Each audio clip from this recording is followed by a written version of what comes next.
हज़रात, मुअज़्ज़ज़ सामीईन, मेहमानाने कराम, असातिज़ाए कराम, अजीज़ तलबा व पत्रकार हज़रात,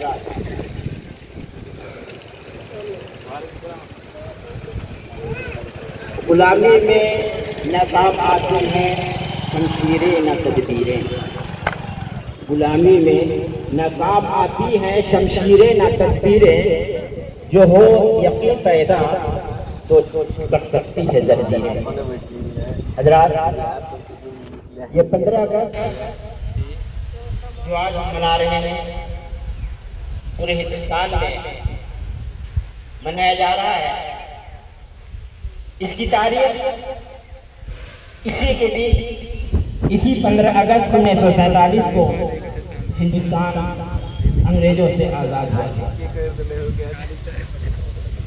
अंग्रेजों से आज़ादी की खुशी में ये 15 अगस्त हर साल मनाया जाता है और 1947 से लेकर के अब तक सिलसिला रहेगा। और जब तक कि हमारा भारत ये हिंदुस्तान रहेगा, तब तक इस आज़ादी नाती होती रहेगी।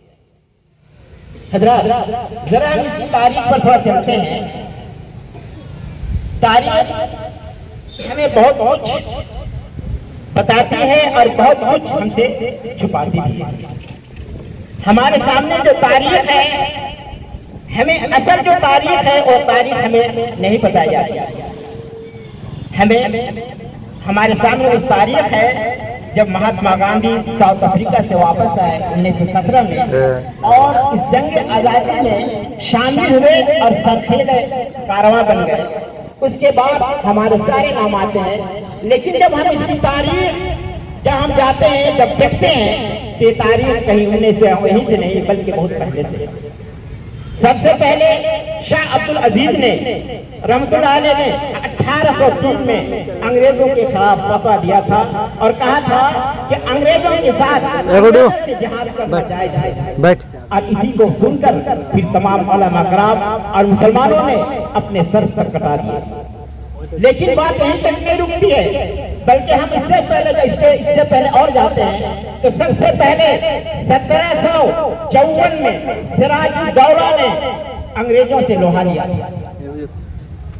और अपनों की गद्दारी ने, जिसको मीर जाफर ने गद्दारी की थी और इसमें नाकामी हुई और सिराजुद्दौला उसमें शहीद हुई। और उसके बाद 1762, 1763, 1764 मुस्तकिल होता रहा। यहाँ तक के यही सब देखते हुए 1803 में शाह अब्दुल अजीज ने फतवा दिया कि अंग्रेजों के साथ मुस्तकिल जंग और इनके साथ जिहाद करना जायज है। और इसके बाद तमाम मुसलमान हुए। हमारे सामने जो तारीख, पहली तारीख पेश की जाती है वो 1857 की, कि 1857 जंग आज़ादी की पहली आज़ादी है।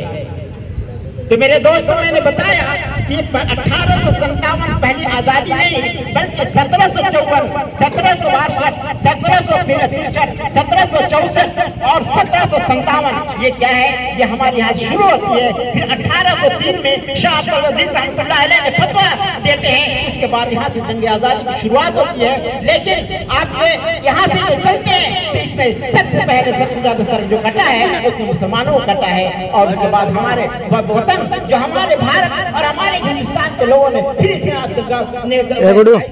शरीक होते चले गए और ये एक जोर करता चला गया। यहाँ तक के 1947 में हिंदुस्तान आजाद हुआ।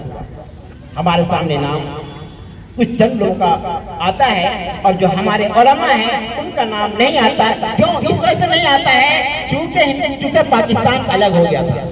14 अगस्त 1947 को एक हमारे पाकिस्तान के नाम से एक मुल्क अलग हो गया, जिसके वजह से बहुत सारे उलमा का नाम यहाँ पे काट दिया जाता है और उन लोगों का नाम नहीं आता।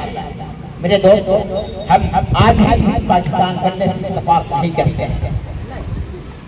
शायद हम एक होते, मुत्तहिद होते तो हमारी कुछ और बात होती, लेकिन आज हमारी तारीख भूल जा रही है। इसी का नतीजा है।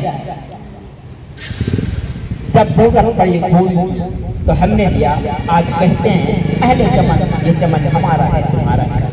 मेरे दोस्तों, हमें अपने आप को समझने की जरूरत है, जानने की जरूरत है। अगर हमने तारीख को नहीं जाना तो कुछ नहीं जाना।